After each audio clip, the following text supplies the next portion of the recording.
Continuing with organic chemistry, haloalkanes and haloarenes. We are going to do a few more questions from haloalkanes and haloarenes from recent board papers. Hi, I'm Prasanna and welcome to my platform, ChemsMart. Let's see what the questions are, which are there in today's session. Question number 1. Identify the major product formed when 2-cyclohexyl-chloroethane undergoes dehydrohalogenation reaction. Name the reagent which is used to carry out the reaction. So first of all, let's see what is this 2-cyclohexyl-chloroethane. Let's see what is its structure. 2-cyclohexyl-chloroethane is, CS3CS2Cl is chloroethane, right? You remove one hydrogen from the second carbon and put cyclohexyl ring here. So this is 2-cyclohexyl-chloroethane. Now it is undergoing dehydrohalogenation using alcoholic KOH and heat. Alcoholic KOH means you will dissolve KOH in ethyl alcohol, ethanolic KOH. That is what is usually used for dehydrohalogenation. Now, what is the reaction happening? Let's see. This is alpha carbon. Carbon connected to the functional group is alpha carbon. This is beta. So it will undergo beta elimination. That means beta hydrogen gets eliminated with the alpha halogen in dehydrohalogenation, and you will be getting the product. Now, this is a double bond is created between alpha and beta carbons. So you'll be getting what? It was CS2, now it will become CH. And this was CS2Cl, Cl got removed, so CH double bond CS2. And the byproducts are the removed HCl will combine with KOH to form KCl and water. They will get removed from the system. So this is the major product formed. These are minor products. This is the major product. And what is the name of this product formed? It is 1,2,1-cyclohexyl-ethene, or simply cyclohexyl-ethene is also okay, because if the cyclohexyl group is connected here, that will be number 1, right? So it is 1-cyclohexyl-ethene. This is the major product formed when this compound undergoes dehydrohalogenation. So for writing this 1 mark, I name the reagent which is used to carry out this reaction, that is ethanolic KOH or alcoholic KOH. Clear? Practice by writing. That is very important in organic chemistry if you want to score well. Okay. Okay, now let's go to the next question. The next question is, what happens when bromobenzene is treated with magnesium in the presence of dry ether? So let us see what is the reaction. Bromobenzene. What is bromobenzene? Bromobenzene is treated with magnesium in dry ether. You have studied Grignard reagent preparation. When haloalkane or haloarene is treated with magnesium in dry ether, you will get alkyl magnesium halide or aryl magnesium halide, which is called Grignard reagent. So you will be getting phenyl magnesium bromide. So the product formed is phenyl magnesium bromide, which is a Grignard reagent. Clear? Okay, now we'll see what the next question is.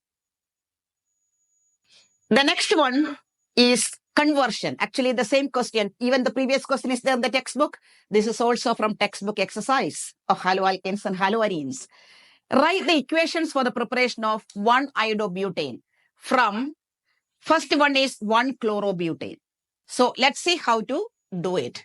From 1-chlorobutane, how will you arrive at 1-iodobutane? What is 1-chlorobutane? 1-chlorobutane is this one, right?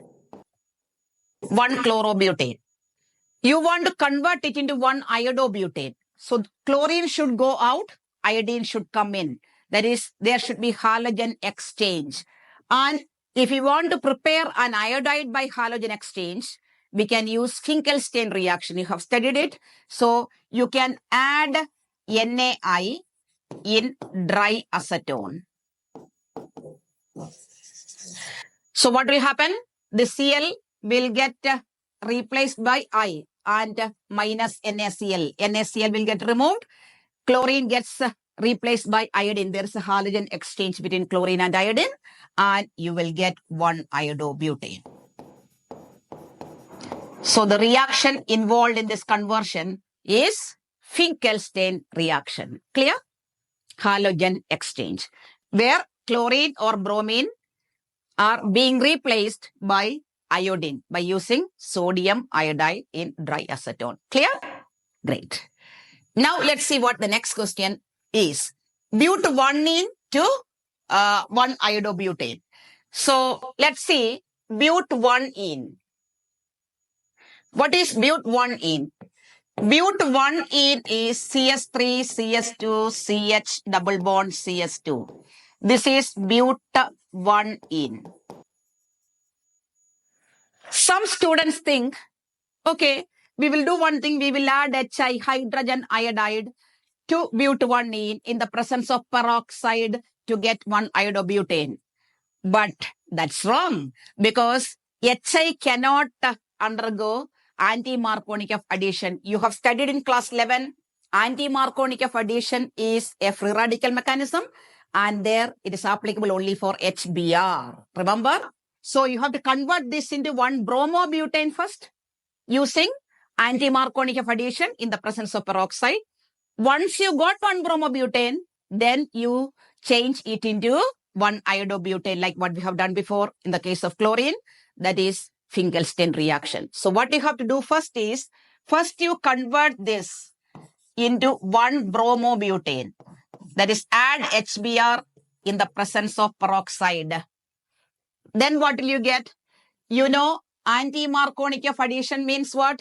H plus will go to the carbon holding lesser number of hydrogen atoms, and Br minus will go to the carbon holding greater number of hydrogen atoms against Markovnikov's rule. So you will be getting CS3, CS2, CS2, CS2, Br.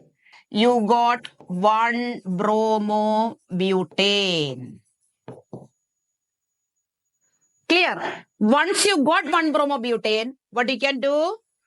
You add sodium iodide in dry acetone. That is our Finkelstein reaction.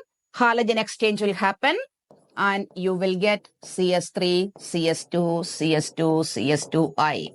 You got 1-iodobutane, and this is how you can convert 1-bromobutane into 1-iodobutane. Clear? And byproduct is not important in conversion reactions. I hope this is also very clear to you. Byproduct will be NaBr. Okay, sodium and bromine will get removed. If you want, you can write it as minus NaBr on the other. Clear? So this is how you can do the conversion of but-1 into 1-iodobutane. This is 1-iodobutane. So what I meant is, don't try the direct addition of HI. Instead of HBr, some students write HI in the presence of peroxide. They try to get this directly, but that is not chemically feasible. Clear? So that will be a wrong answer then. This is how you have to do the conversion. Now let's see what the next question is. Next question is, you can see out of chloromethane and fluoromethane, which one has a higher dipole moment and why? When you come to this question, many students think, okay, fluorine is more electronegative than chlorine, so methyl fluoride will be more polar than methyl chloride, so that will have higher dipole moment. But the reality is the opposite in this pair. So we are going to see what the reason is. You know, in methyl fluoride, this is the situation in bonding. Methyl fluoride, CF bond is there. In methyl chloride, it is like this. So here we have CF bond, here we have CCl bond, the differing area. And you have studied in 11th standard, dipole moment mu is d into E, distance into charge. So D stands for the distance between the centers of the opposite charges. You have studied it. So you know fluorine is smaller in size compared to chlorine. So what will happen? The CF bond will be shorter. When fluorine is smaller in size than chlorine, CF bond will be shorter than the CCl bond, which is longer. So this bond length, the distance between C and F will be lesser compared to the distance between C and Cl. So what will happen? This D part factor in the calculation will become very less. So automatically, when you come to mu is equal D into E, because this D is very less due to small size of fluorine, mu will be lesser for methyl chloride compared to lesser for methyl fluoride compared to methyl chloride. Clear? So the answer, I have even given the values here. Methyl fluoride has 1.847 dBi, which is slightly lesser than methyl chloride, which is 1.860 dBi. That is more. So what is the question's answer? Out of chloromethane and fluoromethane, which one has higher dipole moment? Which one has higher dipole moment? Methyl chloride has higher dipole moment. Why? Because of smaller size of fluorine, the CF bond will be smaller than CCl bond. So the mu value, because it is D into E, that will be lesser in the case of methyl fluoride. Clear? Great. Now let's go to the next question.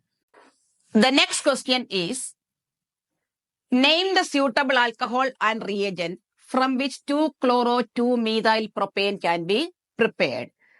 First of all, you have to know what is this 2-chloro-2-methyl propane. Let us see what is its structure. 2-chloro-2-methyl propane. What is that? It is nothing but tertiary butyl chloride, right? You can see 1, 2, 3. So 2-chloro-2-methyl propane. That is what you want to prepare. You have studied in the preparation of haloalkanes that we can prepare the alkyl chloride from the corresponding alcohol. How? Multiple methods are there. We can use Lucas reagent, concentrated HCl and zinc chloride. We can use thionyl chloride, SOCl2. We can use PCl3, PCl5. All these you have studied. When you add this into corresponding alcohol, you will get that particular alkyl chloride. So this is the alkyl chloride what I want to prepare. What should I do? What should be the thinking process? You want chlorine in the product. So just replace that chlorine by OH in the parent alcohol. Clear? So what we have to do here is, I am going to use the same structure, but the only difference is chlorine I am going to replace by OH.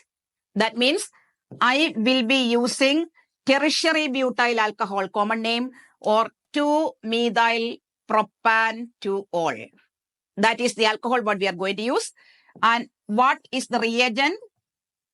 I told you there are many reagents what we can use. Let us use Lucas reagent here, which is a mixture of concentrated HCl and zinc chloride. Then what will happen? This OH and H will go as water and chlorine will take that place, substitution. So you get tertiary butyl chloride plus water. Okay, or you can write like what I have done, minus water on the arrow. It's your convenience. So which alcohol and which reagent are used to prepare 2-chloro-2-methyl propane? We are using 2-methyl propan-2-ol and Lucas reagent, which is a mixture of concentrated HCl and zinc chloride. Clear? So tertiary butyl chloride, 2-chloro-2-methyl propane prepared from 2-methyl propan-2-ol, which is tertiary butyl alcohol. Clear? I hope all these questions what we discussed today are very clear to you. And as I always tell you, make sure to write and practice. Organic chemistry means write and practice. That is very important. You might feel that, oh, this is okay, I can do it easily. But that's not reality when it comes to the examination hall and examination time. Nothing will come to your pen tip if you haven't practiced organic chemistry by writing. Clear? Okay. So please do like, share and subscribe to my channel, as I always tell you, and see you inside for the next session of organic. See you. Bye.